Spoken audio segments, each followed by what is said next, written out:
আজকের আমাদের বগরিগুড়ি গাঁও পাথার বারাবাটা কয়েকটা গ্রাম যা আছে সকল মানুষকে, সকল মুরব্বীদেরকে আমার অন্তর থেকে আমি ধন্যবাদ জানাই যে আপনারা আমাদের ডাকে যে আপনারা সাড়া দিয়েছেন। আমি খুব খুশি হয়েছি।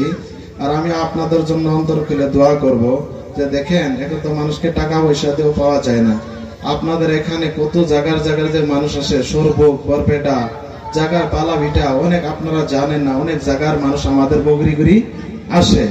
যাই হোক, আজকের সবার উদ্দেশ্য হয়েছে একটাই, যে নাকি আমি লেখাপড়া করি, তখন আমি এই গ্রাম থেকে লেখাপড়া করার জন্য যাওয়ার টাইমে আমাদের এখানে অনেক মুরব্বী ছিল, খাস করে অনেক মুরব্বী, যিনাদের নাম আমি এখন সবার নাম নিতে পারবো না টাইমের সংক্ষেপ।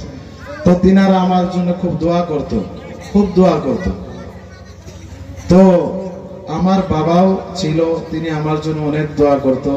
আমার ভাই সবাই, গ্রামের সবাই দোয়া করত। তো আমার বাবা আজকে যাবৎ 3.5 বছর আছে তিনি মারা গিয়েছেন।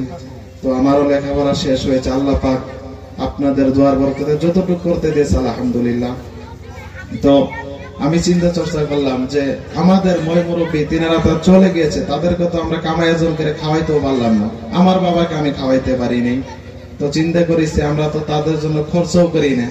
তো আমি চিন্তা করলাম যে প্রত্যেক বছর আমাদের পঞ্চায়েতের থেকে যেত মুরব্বী গিয়েছে, আমার বাবা সহ, আমার দাদা দাদি, আপনাদের সকলের দাদা দাদির জন্য, হয়তো আমাদের অঞ্চলে মাগফিরাতের জন্য, বরকতের জন্য, সমস্ত শরীয়ত বিরোধী কাজ দূর করার জন্য, মানুষকে পর্দার জন্য, ভালোর জন্য, মানুষ জীবনে তো ভুল হয়, তো সমস্ত খারাপ কাজকে দূরে রাখার জন্য, খাস করে আমাদের অঞ্চলের মুরব্বী সকলের মাগফিরাতের জন্য এই অনুষ্ঠানটা আমি করেছি। তো আপনারা সাথ দিয়েছেন, এটাই মূল হয়েছে আমার ব্যাখ্যা। তারপরে আমি যাওয়া বছরে করেছিলাম, এই বছর আল্লাহ পাক করার সুযোগ দিয়েছে। ইনশাল্লাহ আল্লাহ পাক যদি আমাকে হায়াত জীবনে বাঁচা, 2026-এ 30 জানুয়ারিতে আল্লাহ যদি কোনো বালা মুসিবত না দেয়, আপনারা যদি আমার সঙ্গে সাথ দেন, আমি যদি বেঁচে থাকি, আমি আবার এখানে এইভাবে করে একটা আমি ইসালে সাহাবের, আমাদের পূর্বপুরুষের জন্য আমি আবার একটা সভা করব। আর আপনাদেরকে আমি টাকা পয়সা চাই না, আমি তাতে আপনারা মন খারাপ করবেন না।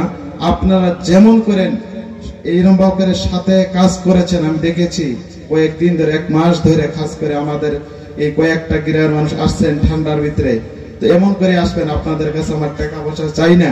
তো আপনারা ইনশাল্লাহ এরকম ভাবে সাথ দিবেন, বাস আপনারা মেহনত করবেন, আমি আপনাদের জন্য দোয়া করব।